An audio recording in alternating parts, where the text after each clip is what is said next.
Welcome, ladies and gentlemen, to another episode of Learning God Wisdom. The question we have to ask ourselves is we live in this physical world, and there's a lot that's going on, and we really have no idea why these things are happening. And this is the purpose of these videos for you to be informed and to understand what it is happening to you. Because again, most people have a hard time understanding what's happening to themselves, to family members, to husband, children, basically life. Why is life is going in this direction and that direction? Because, ladies and gentlemen, there is a rule. That rule means there is dual existence. Dual existence meaning that we have this physical body, this physical life, and we also have a spiritual life as well. Now, the physical life actually submit to the spiritual life. It submit. And how does that work? But just to get where I'm going with this conversation, with this lesson, is this for you to understand. There are two parts to human beings. There are a physical and there are a spiritual part. And most people, of course, choose not to believe they're a spiritual part, or they don't believe in God or a higher being. For anyway, that doesn't matter because this is the way the Creator have created this world. And the problem is that people like to give opinion and they have not researched this information long enough for them to really conclude to a reasonable conclusion, right?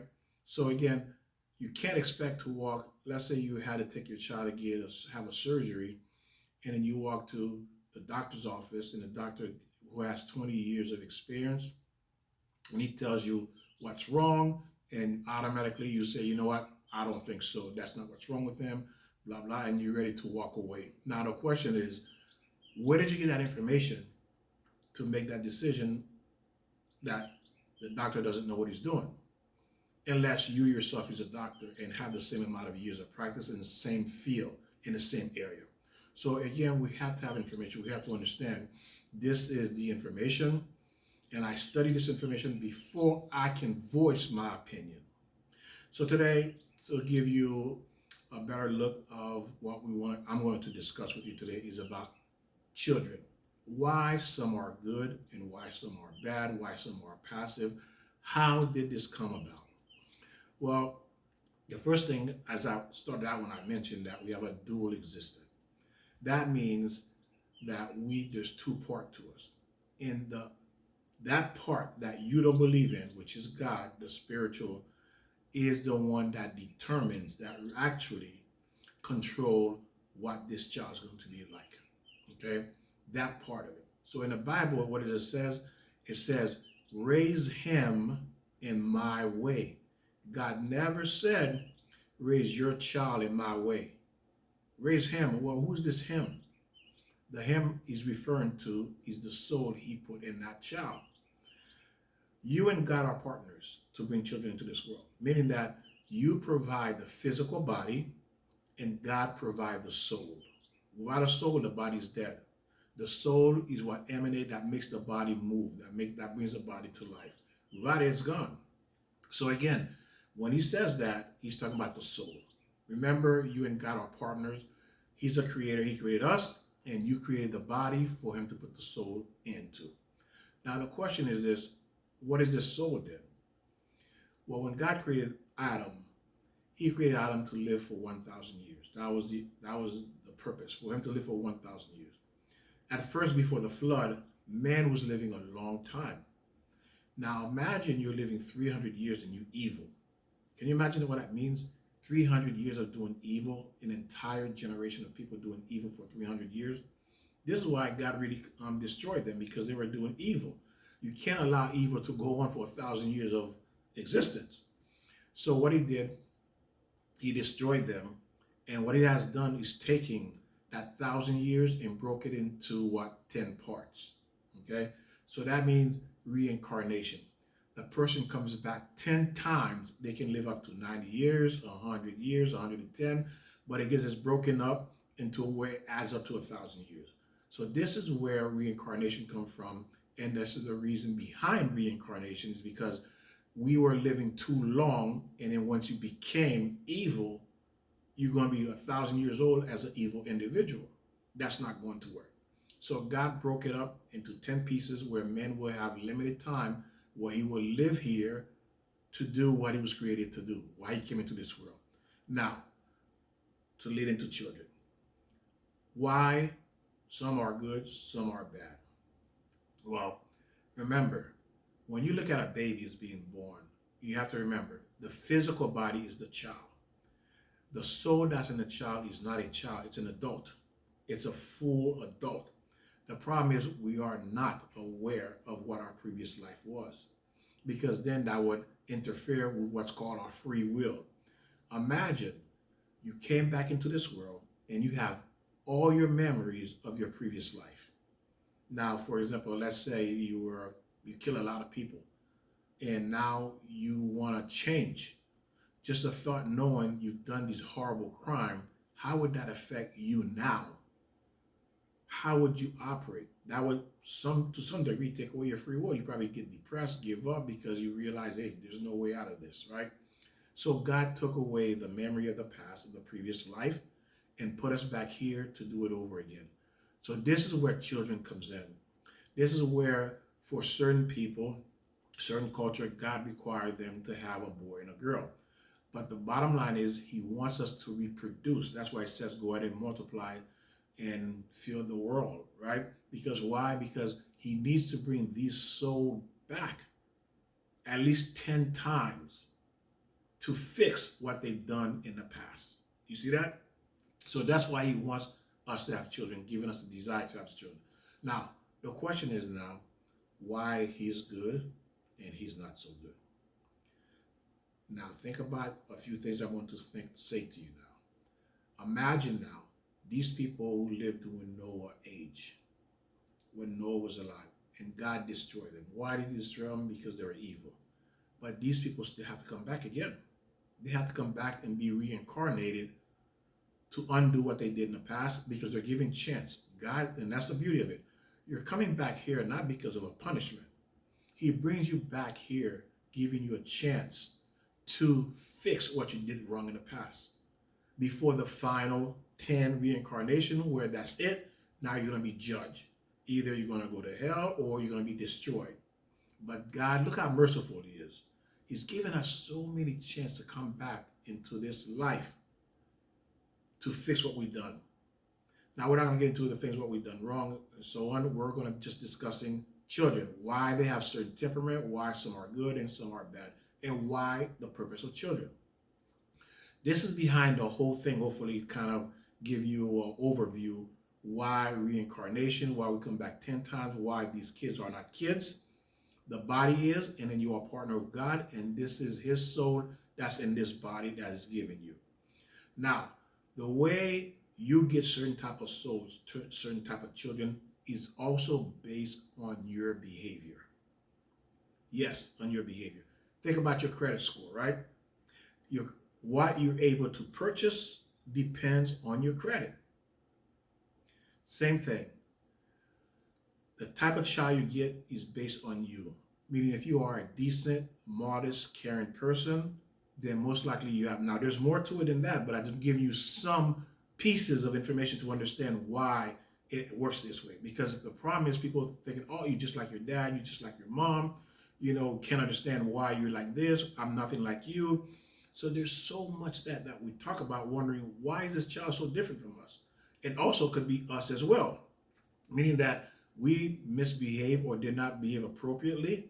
One reason, because God says, think about it for a minute. If I were to come to you, or you had a wonderful child, think about it, you had a wonderful child, and there was no father, the father's dead, okay? Or the mother's dead, you raising this child by yourself. And now you have to raise this child, but you find out you're about to die. You're going to die in about a month or two, right? And this child is only 6 years old, 5, 6 years old. What is the first thing that come to your mind? Who am I going to leave this child with? Who can I trust to raise my child? That will be your number one question. Who can I trust to raise my child? Why? Why? This is the number one question. Why? Because you want to give your child the best chance to succeed. And how would that be? To give them with a great parent, to give them someone that's going to love them, care for them, and treat them in a way that they should or deserve to be treated to become the man or woman they're supposed to be, right? That's why you would look for the best possible candidate to raise your child. Well, this is what God does. When you decide to have children, God looks for the best possible candidate to put the best soul into that child. Now, it's not just limited just to that either. Now, this is going to kind of make you think a little bit more in depth when I tell you this story. There's a story of a man who was just married and he had a child. And the child was a year and a half, a year or 2 years old, okay? And he was changing this child diaper.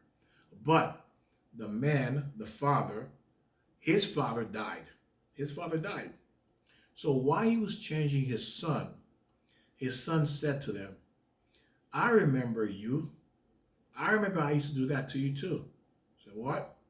I remember that. Think about it. This is a 1.5-year-old child saying, I remember I used to change your diaper. And of course, he was shocked because he's like, what is this kid talking about? Because again, remember, people don't really understand or know what I'm telling you now. So a couple of days passed by, he told his wife, and they just didn't know what to make out of it. So one day they were going through the picture album. They were going through it, and he had his son on his lap, and the wife next to him. They were both on the sofa, and they were going through the album, just like a family, looking through the past. And that's what the album is, the past. So now while they're looking through the past, and the son touched the album, said, look, that's me. He pointed at a picture of his father, meaning that he's the grandfather who came back. His son, he is now the son sitting on his son's lap, and he's watching himself on the photo album where he had died and passed away. And this child said, look, this is me. And again, the parents did not know what to make out of this. How can this be? Because what happened is there are many ways God can bring a soul back into this world. And remember, that's the purpose of children, for the soul to return to correct what they've done wrong. Now, another thing too is this. God will send a soul back. Let's say this child was difficult. Let's say let's use you for me.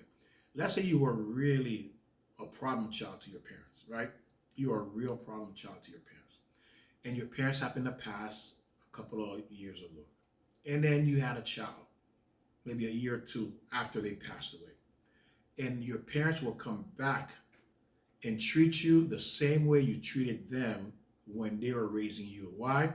It's called measure for measure. You heard eye for an eye, or measure for measure, meaning that what you did to them, they came back to do to you. Again, there's many reasons. There's a lot. I'm not going to go into all the different reasons in this video, but there are many different reasons why you get this type of child. One, your behavior. Your behavior has to do with the number one reason who you are. Will depend on what kind of child you have. Your credit score, think about the credit score. The higher the score, meaning that you have more privilege. The lower the credit score, your privilege is not as good. But this is how it's measured for you to get your child, why your child the way he is.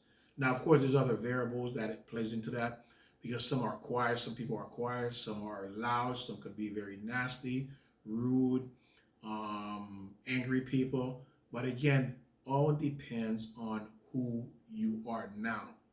Also, it has to do with when the woman and the man are intimate, who they are themselves, meaning that she could be a good person and he's not, or vice versa.